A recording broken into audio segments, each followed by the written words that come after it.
ಶ್ರೀನಿವಾಸನೇ ಕರುಣಾತಿಶಯನೇ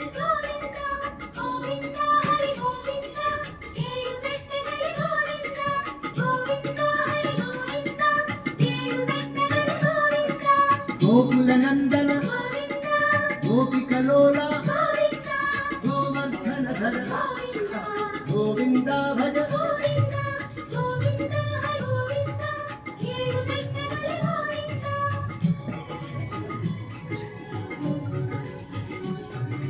ಸಗುಣ ನಿರ್ಗುಣ ಸಾಕ್ಷಾತ್ಕಾರನೆ ವಿಶ್ವತೀರ್ಥನೆ ತೀರ್ಥ ವಿಹಾರನೆ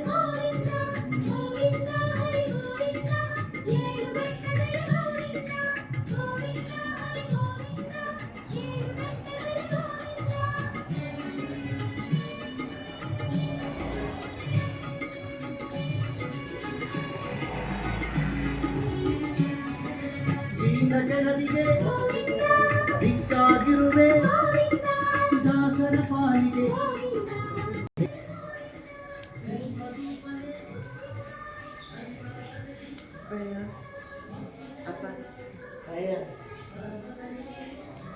ವೀಕ್ಷಕರೇ ನೋಡಿದ್ರಲ್ಲ, ಇವತ್ತು ಬಹಳ ವಿಶೇಷವಾಗಿ ವೈಕುಂಠ ಏಕಾದಶಿಯ ಪ್ರಯುಕ್ತ ಇವತ್ತು ಮದ್ದೂರು ಹಳೆಹಾಂಜನೇಯ ದೇವಾಲಯದಲ್ಲಿ ವಿಶೇಷವಾದಂಥ ಒಂದು ಭಗವಂತನನ್ನು ವೈಕುಂಠದಿಂದನೇ ಧರೆಗೆ ಇಳಿಸಿದಂಥ ರೀತಿಯಲ್ಲೇ ತುಂಬ ಅಲಂಕಾರ ರೀತಿಯಲ್ಲಿ ವಿಶೇಷವಾಗಿ ಶ್ರೀನಿವಾಸ ದೇವರಿಗೆ ಅಮ್ಮ ಮಹಾಲಕ್ಷ್ಮಿಯವರಿಗೆ ವಿಶೇಷ ಅಲಂಕಾರ ಮಾಡಿದ್ದಾರೆ.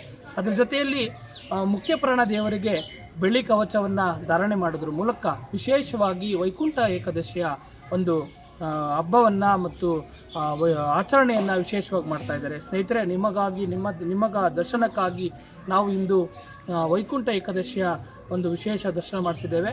ಸ್ನೇಹಿತರೆ, ಈಗ ಏನೆಲ್ಲ ಮುಂದೆ ಏನಿದೆ, ಏನೆಲ್ಲ ಪ್ರಸಾದ ವಿನಿಯೋಗ ಏನೆಲ್ಲ ಮಾಡ್ತಾ ಇದ್ದಾರೆ ಅಂತೇಳಿ ಮದ್ದೂರು ಹಳೆಹಾಂಜನೇಯ ಪ್ರಧಾನ ಅರ್ಚಕರಾದಂಥ ಪ್ರದೀಪ್ ಅವ್ರ ಹತ್ರ ನಾನು ಮಾತಾಡಿಸ್ತೀನಿ. ಸ್ನೇಹಿತರೆ, ಈಗ ನಮ್ಮ ಹಳೆಹಾಂಜನೇಯ ಪ್ರಧಾನ ಅರ್ಚಕರಾಗಿಂತ ಪ್ರದೀಪ್ ಗುರುಗಳಿದ್ದಾರೆ, ಅವ್ರ ಜೊತೆ ಮಾತಾಡ್ಸೋಣ. ಗುರುಗಳ ವೈಕುಂಠ ಏಕಾದಶಿ ತುಂಬ ವಿಶೇಷವಾಗಿ ಇವತ್ತೇನೆಲ್ಲ ಪೂಜೆ ಕೈಂಕರ್ಯಗಳನ್ನು ಕೈಗೊಂಡರೆ ಗುರುಗಳೇ? ಆಂಜನೇಯ ಗರ್ಭಸಂಭೂತ ಸತ್ಯದೇವ ಸಚಿವೋತ್ತಮ ರಾಮಕುಲ ನಮಸ್ತುಭ್ಯಂ ಹನುಮಾನ್ ಪಾಯಿಮಾನ್ ಸದಾ. ಇವತ್ತು ಬಹಳ ವಿಶೇಷವಾದ ದಿನ, ವಿಷ್ಣುವಿನ ದಿನ, ವೈಕುಂಠ ಏಕಾದಶಿ. ಶ್ರೀಮನ್ನಾರಾಯಣ ಇವತ್ತು ಅಂದರೆ ಎಷ್ಟು ದಿವಸ ಏನು ಈ ದಕ್ಷಿಣಾಯಣದಲ್ಲಿ ಮಲಗಿರುವಂಥ ಪರಮಾತ್ಮ ಇವತ್ತು ಎದ್ದೇಳ್ತಾನೆ ಅನ್ನೋದೊಂದು ಧರ್ಮಶಾಸ್ತ್ರದ ಒಂದು ವ್ಯಾಖ್ಯಾನ.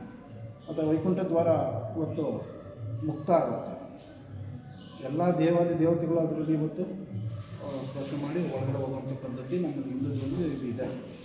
ಇವತ್ತು ನಮ್ಮ ಹಳೆಹಾಂಜನೇಯ ದೇವಸ್ಥಾನದಲ್ಲಿ ದೇವರಿಗೆ ಜಲಾಭಿಷೇಕ, ಯಾಕೆಂದರೆ ಮಾಧ್ವ ಸಂಪ್ರದಾಯದಲ್ಲಿ ಕ್ಷೀರಾಭಿಷೇಕ ಏನಿರಲ್ಲ, ಹಾಗಾಗಿ ಇವತ್ತು ಬರೀ ಜಲಾಭಿಷೇಕ ಮಾಡಿ ಒಂದು ಶ್ರೀನಿವಾಸ ದೇವ ಉತ್ಸವಮೂರ್ತಿ ಶ್ರೀದೇವಿ ಭೂದೇವಿನ ಪ್ರಾಣ ಪ್ರತಿಷ್ಠೆ ಮಾಡಿ ವೈಕುಂಠ ದ್ವಾರ ಮಾಡಿದ್ವಿ. ಬಂದ ಭಕ್ತಾದಿಗಳಿಗೆ ಮುಕ್ತವಾಗಿ ದರ್ಶನ ಆಗುತ್ತೆ.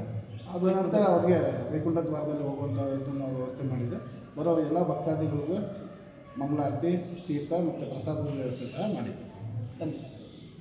ನೋಡಿದ್ರಲ್ಲ ಸ್ನೇಹಿತರೆ, ವಿಶೇಷವಾದಂಥ ಪುಣ್ಯಕ್ಷೇತ್ರದಲ್ಲಿ ವೈಕುಂಠ ಏಕಾದಶಿಯ ಪ್ರಯುಕ್ತ ವಿಶೇಷವಾದಂಥ ಅಲಂಕಾರ ಮತ್ತು ವಿಶೇಷವಾದಂಥ ಪ್ರಸಾದ ವಿನಿಯೋಗ ಎಲ್ಲ ಒಂದು ಪದ್ಧತಿಗಳನ್ನು ಮಾಡ್ಕೊಂಡು ಬರ್ತಾ ಇದ್ದಾರೆ. ನೀವು ಬಂದು ಹಳೆಹಾಂಜನೇಯ ಸ್ವಾಮಿ ದೇವರ ದರ್ಶನವನ್ನು ಮಾಡ್ಬೋದು.